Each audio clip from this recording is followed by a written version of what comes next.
Donc, nous allons voir comment assurer le hachage sur Linux.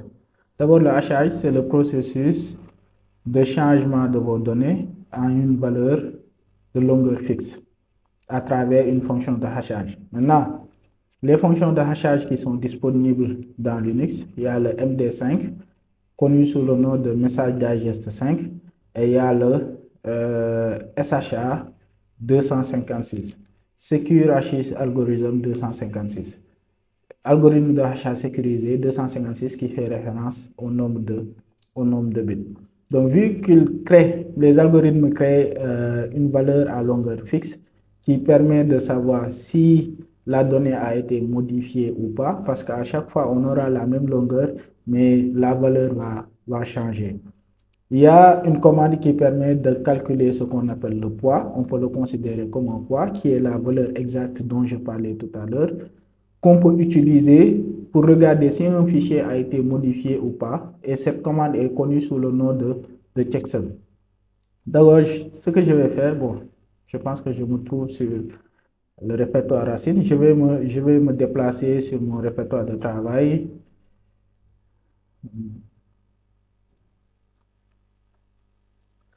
Voilà. Et qu'est-ce que je vais faire? Je vais créer un fichier. Je vais créer un fichier du nom de test.txt. Voilà. Donc, une fois là, le fichier a été créé, je vais changer le contenu, éditer le contenu. Nano test.txt. Donc là, le fichier est vide. Je dis bonjour. Nous allons faire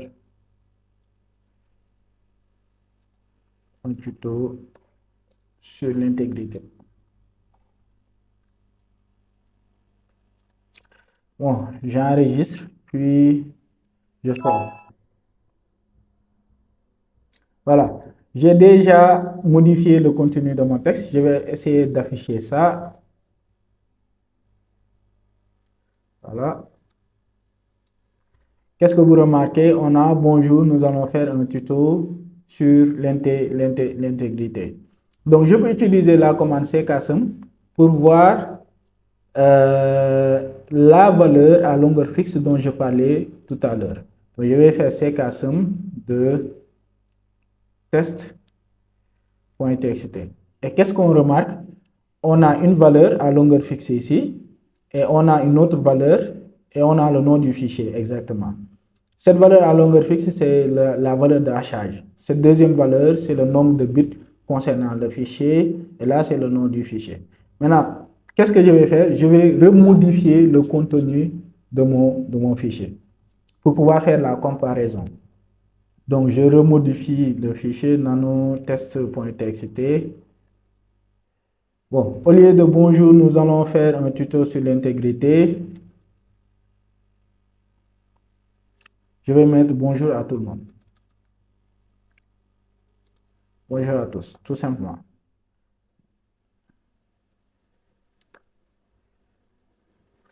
Et là, qu'est-ce que je vais faire? Je vais refaire le ckasm.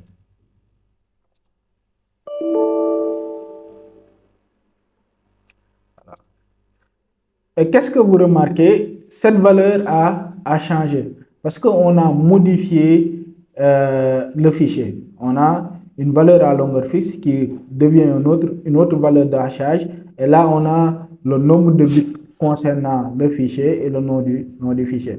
Donc, si vous faites la comparaison des deux valeurs, donc vous verrez, ce n'est pas la même chose. Donc, on peut dire que le fichier a été modifié. Et en quelque sorte, les algorithmes de hachage ou les solutions qui permettent de voir l'intégrité des données, c'est ce qu'ils utilisent. Donc, lorsque vous prenez un fichier et que vous l'envoyez à une personne tierce, s'il y a une attaque de type man on the middle, c'est-à-dire quelqu'un qui récupère le fichier et qu'il fasse une quelconque modification de ce fichier. Donc, si vous avez les outils qui permettent de contrôler l'intégrité, ils vont essayer de récupérer les valeurs de hachage et de regarder si ce sont les mêmes ou pas. Donc, c'est comme ça que cela fonctionne.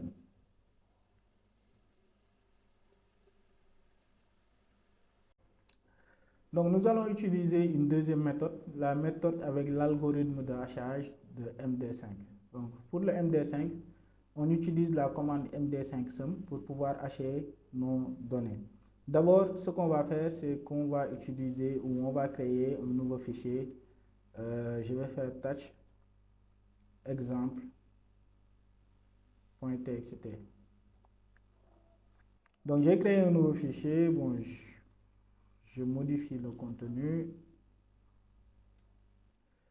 Bon, je dis...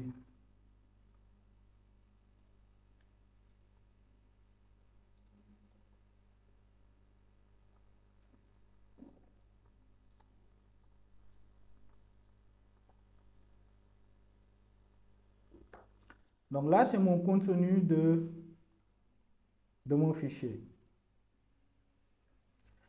Donc, quand je fais un MD5sum,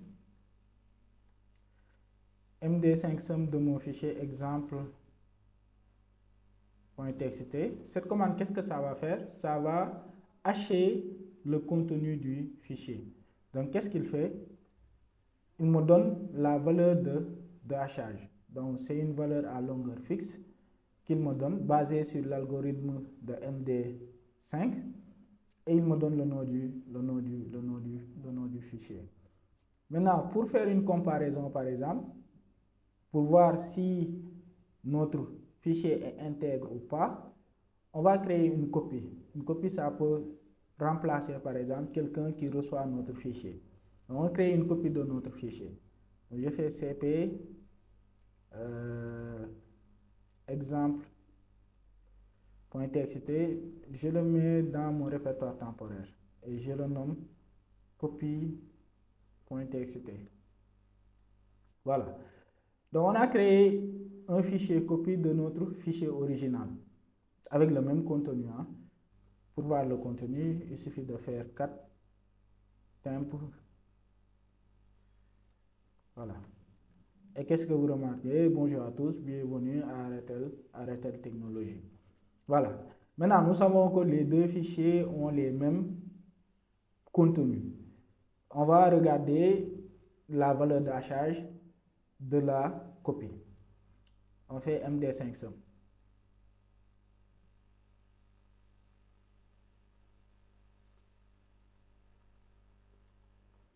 Et qu'est-ce que vous remarquez? Les deux valeurs sont les mêmes. D9, C6, ainsi de suite jusqu'à 00C. Là aussi, on a la même valeur. D9, C6 jusqu'à 00C. Et à partir de là, si on fait la comparaison, on peut dire que les contenus sont les mêmes. Donc, le fichier n'a pas été modifié, ni altéré. Maintenant, pour une meilleure visibilité, les sorties des valeurs de hachage, je vais les mettre dans un fichier. Donc, ce que je fais en premier lieu, je fais MD5sum. Mon premier fichier, c'est exemple.txt. Donc, pour cela, il faut que je le redirige vers un nouveau fichier. Le fichier, je vais le nommer hachage.txt.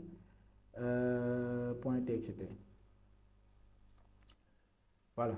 Donc, je fais MD5sum exemple.txt sur hachage.txt. Donc, qu'est-ce qu'il fait?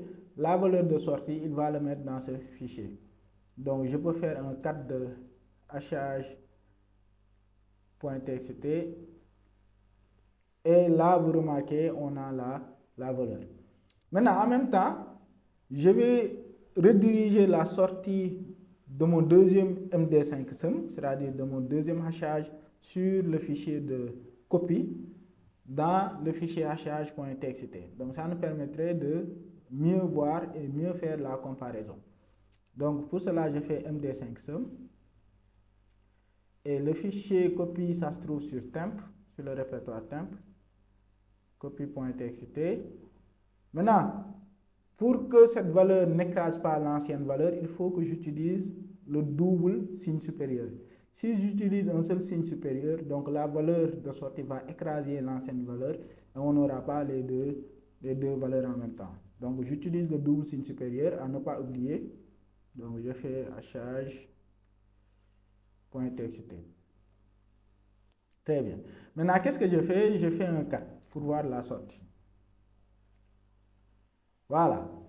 Et là, vous remarquez de manière beaucoup plus claire, exemple.txt et copy.txt ont les mêmes valeurs de hachage. Donc, ça peut nous permettre de dire que les fichiers sont les mêmes, ils ont les mêmes contenus. Maintenant, je vais essayer de modifier le fichier copy.txt. Non.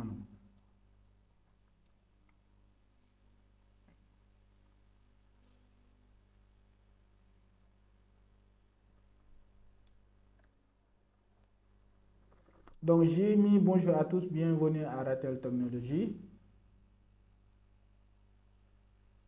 Je vais modifier ceci est un tuto sur l'intégrité.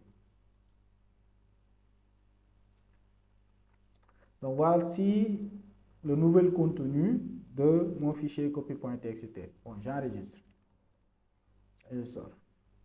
Maintenant, je vais refaire la même commande md5sum pour calculer la valeur de hachage ou pour hacher. Donc, je fais md5sum de temp copy.txt.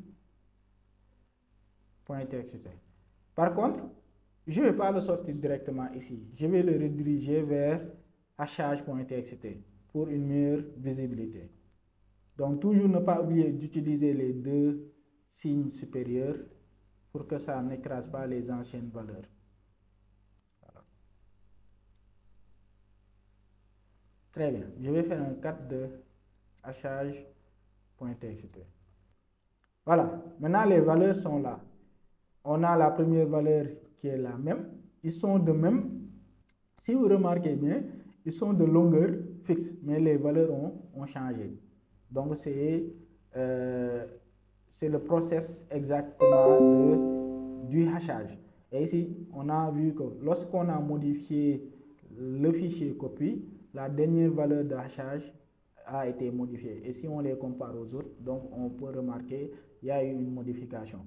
Maintenant, il y a une commande qui nous permettrait de voir ça de manière beaucoup plus claire avec le MD5. Avec l'option check, du moins, ce n'est pas une commande, mais c'est une option. Je vais faire un MD5sum check et je vais utiliser le hachage.txt. Voilà. Donc, j'ai fait un MD5sum check hachage.txt. Donc, il va regarder si là, on a l'intégrité des fichiers. Et qu'est-ce qu'il nous dit? Exemple.txt, OK. Temp-copy.txt, OK. Et temp-copy.txt failed. Donc, sur les deux premiers, les contenus étaient les mêmes. Donc, il vous met les OK. Et sur le dernier fichier, quand j'ai modifié le copy.txt, donc là, c'est failed parce qu'ils n'ont pas les mêmes valeurs. Et vous le remarquez ici. Et il te dit, warning, il y a une partie où le MD5 checksum ne fonctionne pas. Le check, il utilise le checksum dont je vous ai expliqué tout à l'heure. Donc, de la même manière que vous utilisez ici le MD5sum que je vous ai montré, donc le SHA, c'est la même chose. Vous allez utiliser SHA 256 sum. Donc, si vous voulez pratiquer le SHA, vous pouvez suivre les mêmes méthodes et les mêmes process que j'ai utilisés ici. Donc, merci à tous. On se donne rendez-vous sur les autres vidéos que nous allons partager. Donc, essayez de vous abonner. Et si vous êtes intéressé par la sécurité, par le cloud, par le DevOps ou par le développement mobile, nous avons des formations en cours et vous pouvez vous inscrire.